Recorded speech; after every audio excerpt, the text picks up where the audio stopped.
بسم الله الرحمن الرحيم الحمد لله حمد الشاكرين والصلاة والسلام على سيد المرسلين سيدنا محمد وعلى آله وصحبه أجمعين اللهم صل وسلم وبارك على سيدنا محمد طب القلوب ودوائها ونور الأبصار وضيائها وعافية الأبدان وشفائها وصلى الله وسلم وبارك على سيدنا محمد كلما ذكرك الذاكرون وغفل عن ذكرك الغافلون. Some issues which I wanted to touch upon tonight.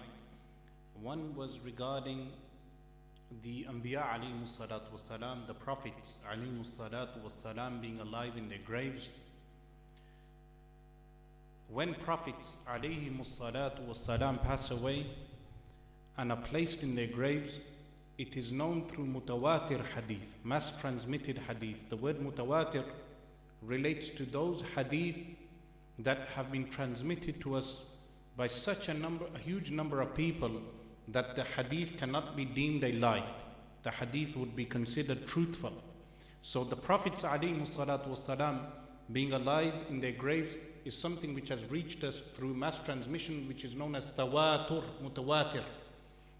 And this is why Al-Imam Muhammad bin Ja'far al-Kattani rahimahullah ta'ala in his book Nazm al-Mutanafir fil Hadith al-Mutawatir, and prior to him other ulama have included the hadith of the Prophets ﷺ being alive in their graves as being mutawatir, having reached us through so many transmissions, chains of transmissions. And this is why Al-Imam al-Bayhaqi rahimahullah ta'ala compiled an entire book compiling so many different narrations regarding al-anbiya'u ahya'un fi quburihim yusallun. Prophets are alive in their graves praying. So now when someone changes this concept in their mind, when someone believes that the Prophet sallallahu alaihi wasallam or all the prophets alayhi salatu wasalam are praying in their graves, when they go to Al-Madinatul Munawwarah to visit the Messenger of Allah sallallahu alaihi wasallam, their attitude to visiting the Messenger of Allah sallallahu alaihi wasallam would be different, because they know that Sayyiduna Rasulullah sallallahu alaihi wasallam is praying in his grave and is alive. In this regard, the retort or the response we receive from the modern pseudo-Salafi movement, the oil-backed Salafi movement, is that these ahadith, these narrations of the Messenger of Allah sallallahu alaihi wasallam are ahadith that we must interpret as being what they would say just in his barzakh, meaning the isthmus life, the intermediary life, the Messenger of Allah sallallahu alaihi wasallam is worshipping, but we do not know the reality of this. To every objective individual, I would say, if you are taking verses of Al-Quran Al-Kareem like Ar-Rahmanu ala al-Arsh istawa, that the merciful rose over the throne, the word istawa literally would mean to rise. If you are taking those verses regarding the divine attributes of Allah subhanahu wa ta'ala as literal and non-interpretable, meaning you cannot interpret those verses, or you say we take the literal meaning, because they take the literal meaning, then why is the methodology different when you interpret the ahadith relating to the Prophets ﷺ being alive in their graves? Now, of course, the Salaf, as-Salafu Salihun, the pious predecessors, when they would come across verses relating to as-Sifatul Khabariyah, the attributes of Allah subhanahu wa ta'ala that have been related in reports, they would say numirruha ala zahiriha, or they would say amirruha ala zahiriha, which would mean pass them by on the apparent, meaning pass them by, relate those ahadith on the apparent. We say the meaning of this is amirruha ala zahiriha would mean pass them by on ala zahiri lafz, on the apparent wording, but do not take the literal meaning. Pass them by when you narrate the hadith, narrate it with the actual wording. The pseudo-Salafi movement takes those ahadith, they take this statement as meaning, take it in the literal meaning. So when Allah subhanahu wa ta'ala says, Yadahu mabsutatan, Yadahu, which is translated in English as hands, his two hands are spread out, they would say this means take this meaning literally. But Ahl Sunnati wal Jama'ah would say we recite these verses of the Quran and we do not know the exact meaning. The meaning is known to whom? Allah subhanahu wa ta'ala. But what we do know is that it does not mean that Allah subhanahu wa ta'ala has organs or limbs. Because Al-Quran Al-Karim states, لَيْسَ كَمِثْلِهِ شَيْءٌ وَهُوَ السَّمِيعُ الْبَصِيرُ. There is nothing like him, yet he is all hearing and all seeing. So the Anbiya alayhi salatu wasalam, being alive in their graves, the Messenger of Allah sallallahu alayhi wasallam has informed us that the Anbiya prophets are alive in their graves, and this is why in the debate for the interlocutor, the debater, to attempt to weaken one hadith is insufficient, because the definition of a mutawatir hadith is such that even if you weaken one hadith, there are so many ahadith, individual ahadith, that the sum total number of ahadith are so many that it would be impossible for any fair-minded individual to reject. So the hadith of the prophets being alive in the graves is a hadith, mutawatir, mass-transmitted hadith. This is the first point I wanted to cover. So this would mean that the Prophet ﷺ is alive in his grave, and Sayyiduna Musa alayhi salam, who's buried in Jericho, in modern-day occupied Palestine, Sayyiduna Musa alayhi salam is also alive. The Messenger of Allah sallallahu alayhi wasallam, in a hadith narrated by Imam Muslim in his Sahih, said, "Marartu biqabri Musa عند الكثيب الأحمر وهو قائم يصلي." I passed by the grave of Musa alayhi salam عند الكثيب الأحمر, under a red dune hill. وهو قائم يصلي. He was standing up and praying, meaning Sayyiduna Musa alayhi salatu wasalam was standing up and praying. This hadith foretold the discovery of the grave of Sayyiduna Musa alayhi salatu wasalam, which the modern day Zionists do not accept. This is why today the grave of Musa alayhi salatu wasalam is under the custodianship of Muslims. In that grave, Sayyiduna Musa alayhi salam was a witness praying.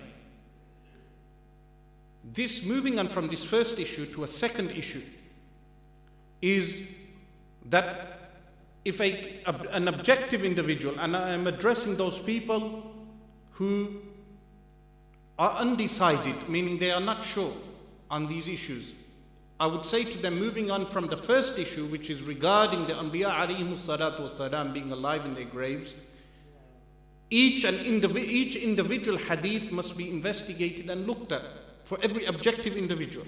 Once you move on from this, you move on to a second aspect, which is that Allah subhanahu wa ta'ala says in Al-Quran Al-Kareem, لِيَكُونَ الرَّسُولُ عَلَيْكُمْ شَهِيدًا, that the messenger may be a witness over you.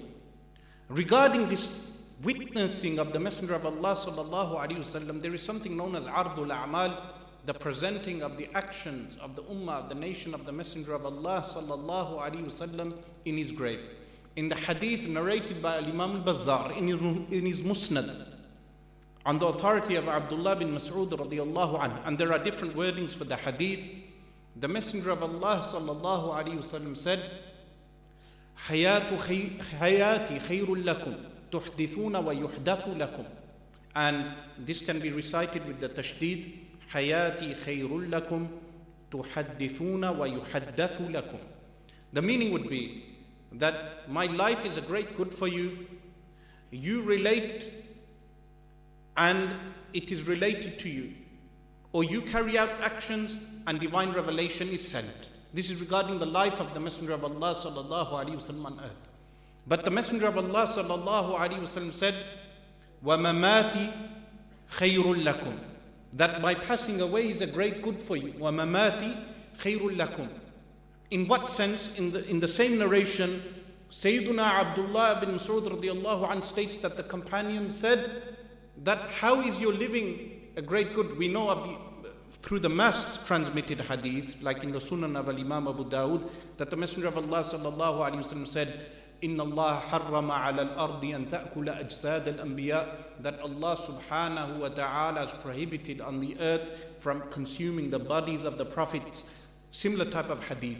But here the Messenger of Allah sallallahu alaihi wasallam said, "Tu'radu alayya a'malukum وَإِذَا رَأَيْتُ خَيْرًا فَحَمِدْتُ اللَّهَ وَإِذَا رَأَيْتُ شَرًّا فَاسْتَغْفَرْتُ اللَّهَ لَكُمْ. That your actions shall be presented to me, meaning in the grave. When Sayyiduna Rasulullah sallallahu alayhi wasallam is in the grave, Allah subhanahu wa ta'ala presents the actions to the Messenger of Allah sallallahu alayhi wasallam. إِذَا رَأَيْتُ خَيْرًا, when I see good actions, I will praise Allah. وَإِذَا رَأَيْتُ شَرًّا, and when I see bad actions, meaning knowledge of bad actions is presented to the Messenger of Allah sallallahu alayhi wasallam, فَاسْتَغْفَرْتُ اللَّهَ لَكُمْ, I seek forgiveness from Allah for you. And this is the meaning of the verse of the Quran, وَلَوْ أَنَّهُمْ إِذْ ظَلَمُوا أَنفُسَهُمْ جَاءُوكَ فَاسْتَغْفِرُوا اللَّهَ وَاسْتَغْفَرَ لَهُمُ الرَّسُولُ لَوَجَدُوا اللَّهَ تَوَّابًا رَحِيمًا. That when they wrong themselves, when any Muslim today, me and you, we wrong ourselves. Of course, in the debate, he said this is specific to the life of the Messenger of Allah sallallahu alaihi wasallam, but it is not. The verse is mutlaq, meaning unrestricted. That when they wrong themselves, they go to you, meaning to whom? To the Messenger of Allah sallallahu alaihi wasallam. This brings me to the third issue. The third issue is visiting the Messenger of Allah sallallahu alaihi wasallam in al-Madinatul Munawwarah. So when we sin, we wrong ourselves, we go to the Messenger of Allah sallallahu alaihi wasallam, and we say to the Messenger of Allah sallallahu alaihi wasallam, because number one, he is alive in his grave, and this being alive in the grave means the flesh, the body is not consumed, and the Messenger of Allah sallallahu alaihi wasallam is alive and worships Allah subhanahu wa ta'ala. He worships Allah subhanahu wa ta'ala, and the actions are presented. When they wrong themselves, Ja'uka, they come to you and they seek the forgiveness of Allah, and the Messenger of Allah sallallahu alaihi wasallam seeks forgiveness for them. What will happen? They will find Allah subhanahu wa ta'ala tawwab ar-rahima, turning to them and merciful to them. So this brings us to the third issue.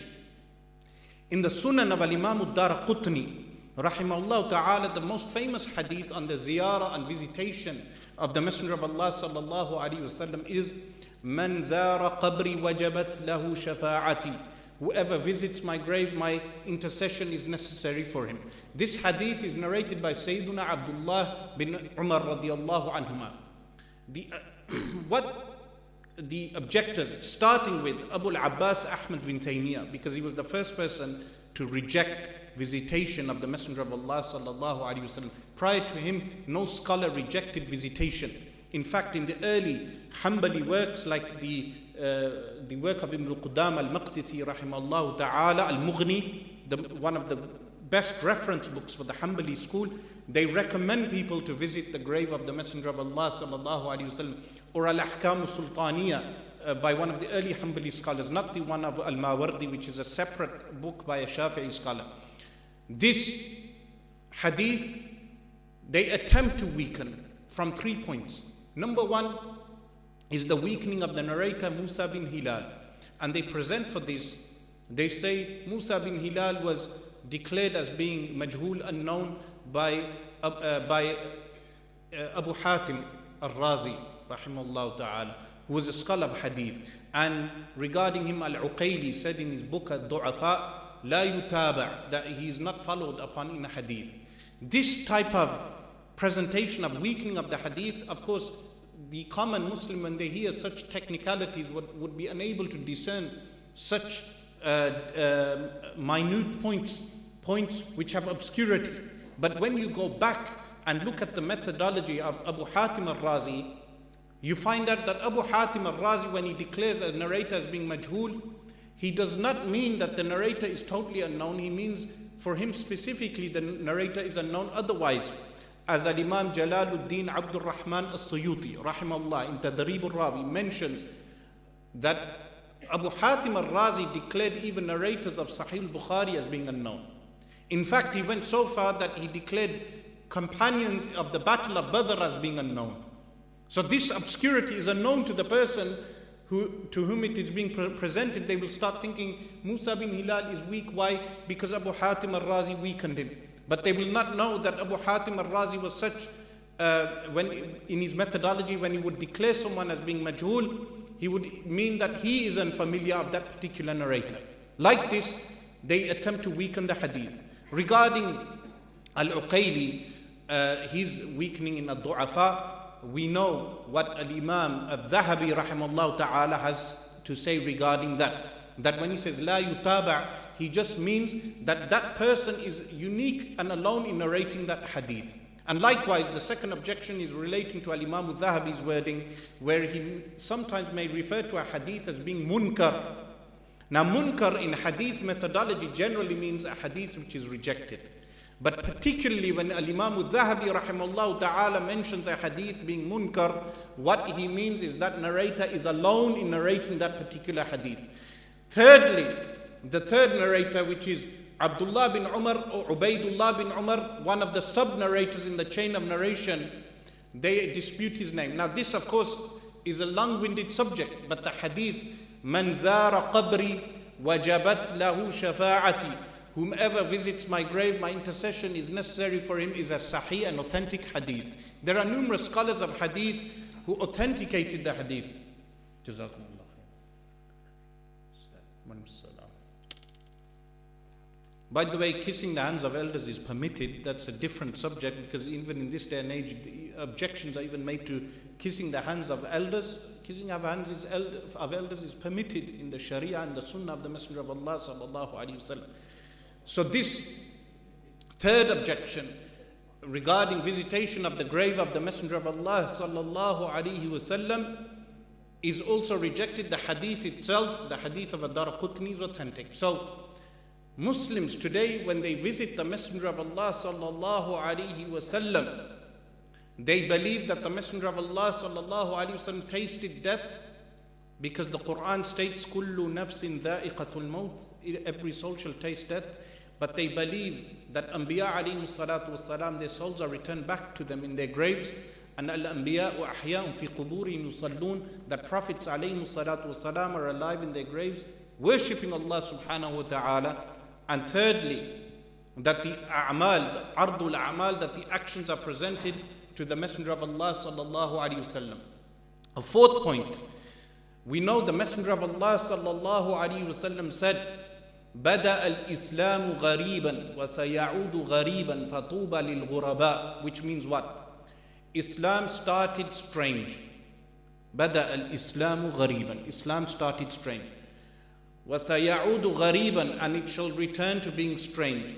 فَطُوبَ لِلْغُرَبَاءِ, glad tidings for the strangers. Meaning, there are some teachings of Islam today which in previous generations were so well known amongst people that when those teachings are presented today, people begin to think of them as strange. One of those practices is regarding the tabarruk, seeking blessings from the relics of the Messenger of Allah sallallahu alaihi wasallam. When people see us venerate and respect the relics of the Messenger of Allah sallallahu alaihi wasallam, they deem this as being bid'ah, innovation. Meaning, the Messenger of Allah sallallahu alaihi wasallam said, "Man ahdatha fi amrina hadha ma laysa minhu fahuwa rad." Whoever innovates in our religion of ours with that which is not from this religion, it is rejected. The question is seeking blessings from the relics of the Messenger of Allah sallallahu alaihi wasallam and respecting those relics from Al-Quran Al-Kareem and the Sunnah of the Messenger of Allah sallallahu alaihi wasallam? The answer is yes. But due to time restriction, I would just reference a book, a beautiful book written by Al-Allama Muhammad Tahir bin Abdul Qadir Al-Kurdi Al-Makki rahimahullah ta'ala. He is one of the students of As-Sayyid Alawi Al-Maliki rahimahullah, the father of As-Sayyid Muhammad bin Alawi Al-Maliki, and the father of my Shaykh As-Sayyid Abbas bin Alawi Al-Maliki. He is a student. He was known to transcribe the Mus'haf of the Quran written in Makkah Al-Mukarramah. He would write the orthography of Al-Quran Al-Kareem. This book is a beautiful compilation, and I would advise all the objective Salafis, because I know they watch my lectures, all the people who are within the Salafi movement, who are objective. When they are objective, they can refer back to this book, because they do not do taqleed, blind following. And we do not do blind following in aqeedah, in belief. So both of us are the same in not doing taqleed in aqidah. We do taqleed of Imam Abu Hanifa rahimahullah ta'ala in furu'. But in aqidah we do not blind follow anyone. So objectively look at this book, you'll find all the ahadith narrated and tabarruk and blessings.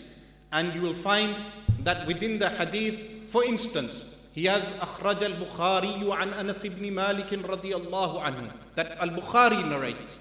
Al-Imam Muhammad bin Ismail Al-Bukhari رحمه الله تعالى أن رسول الله صلى الله عليه وسلم لما حلق رأسه كان أبو طلحة أول من أخذ من شعره, that when the Messenger of Allah صلى الله عليه وسلم had his blessed head shaved, the first person to take the hair was Sayyiduna Abu Talha radiyallahu anhu, who took the hair.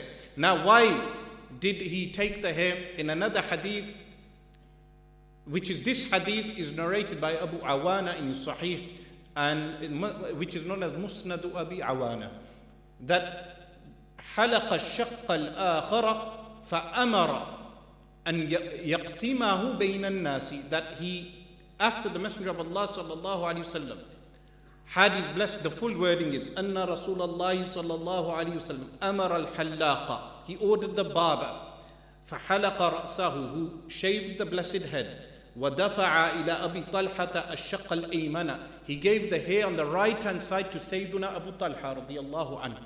And ثم حلق الشق الآخر, when he had the other side shaven, the Messenger of Allah sallallahu alaihi wasallam ordered him to distribute this amongst the people. Now a Muslim receiving a hair of the Messenger of Allah sallallahu alaihi wasallam, how will he behave with this? And which group of people today venerate the relics of the Messenger of Allah sallallahu alaihi wasallam? By Allah, objective Salafis. Oh, objective Salafis, this is from the Sunnah of the Messenger of Allah sallallahu alaihi wasallam.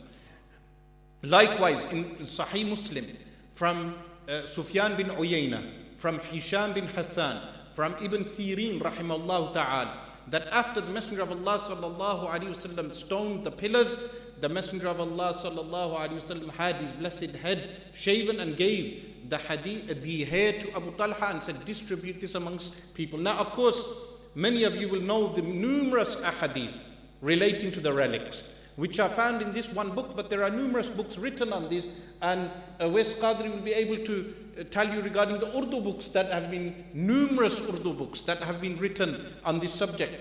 But we know also that Sayyidatuna Salma radiallahu anha would dip the hair of the Messenger of Allah sallallahu alaihi wasallam in water and give the people the water to drink. So this is something well known in the books of hadith.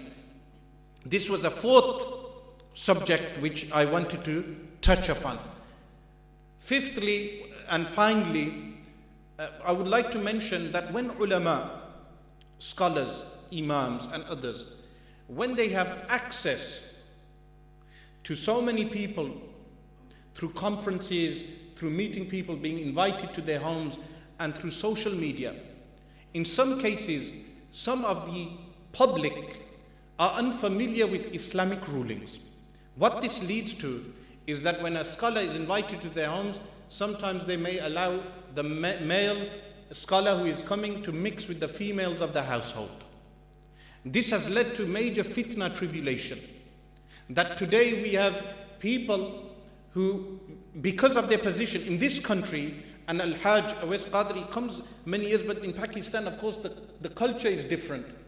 In this country, what happens is when a person has a position of or a status, like a doctor, he has access to females, he must have a protocol, and also at the same time, if he were to marry his patient, likewise, if a professor in a university were to marry one of the students, the professor could lose his job. Is this not the case? A scandal will ensue. So scholars born in the UK, or scholars who are living in the UK and who have attained British citizenship should know this, that when you are in a position of authority, you should not take advantage of your position, because there are so many vulnerable females that a scholar can take advantage of due to the position which he has attained through Islam. Islam has given him this position. Otherwise, those females would not even want to know him. A person could have a very bad looking face, And because of being a scholar, the females would want to know him. So therefore, the scholars, the imams, the mashayikh, everyone in a position of authority has a legal responsibility as well as a moral and ethical responsibility. But most importantly, the Sharia of Allah subhanahu wa ta'ala has told us to have that the females must have hijab from the males, and the males must also not interact with the females if there is no necessity. If there is no necessity, it is not appropriate for a scholar to mix with females and talk to them, because it leads to greater things. In the past year, in year 2017, we've had many scandals, waliyadu billah. We ask Allah subhanahu wa ta'ala to cover the sins of those individuals, the scholars and the public. We are not here to reveal the sins of any specific individual. But a nasiha, a word of advice, because I am not here to entertain people, a word of advice for anyone in our position is you must have a moral responsibility. And that moral responsibility means that you do not interact with females except with darura, which is necessity. And there is nothing inappropriate when you mix with those females. Lastly and finally, I would like to notify Nu'man Ali Khan from America that he made a statement regarding the Messenger of Allah sallallahu alaihi wasallam. Of course, he lives over the pond, over the oceans. I would like to send this message to him that he must retract his statement regarding the Messenger of Allah sallallahu alaihi wasallam, that the Messenger of Allah sallallahu alaihi wasallam accepted Islam at the age of 40, waliyadu billah. Now he may have been attempting to say something else, but whatever he was attempting to say came out wrong. In legal terms, what he said was inappropriate, and the legal judgment can be given by an English speaking scholar like Mufti Munawwar Atiq, or anyone who is qualified to give a judgment. But I would advise him also to retract this statement, and may Allah subhanahu wa ta'ala enable him to do so. Likewise, those people who have fallen short of any of the things which I have mentioned, we ask Allah subhanahu wa ta'ala to guide them and guide us in our shortcomings, and enable us to cover the faults and the sins of our Muslim brothers. But likewise, they should make amends, and anyone who does not fall into that ethical standard of scholarship, such a person should not be posing himself as a scholar or an imam. Walhamdulillahi Rabbil Alameen.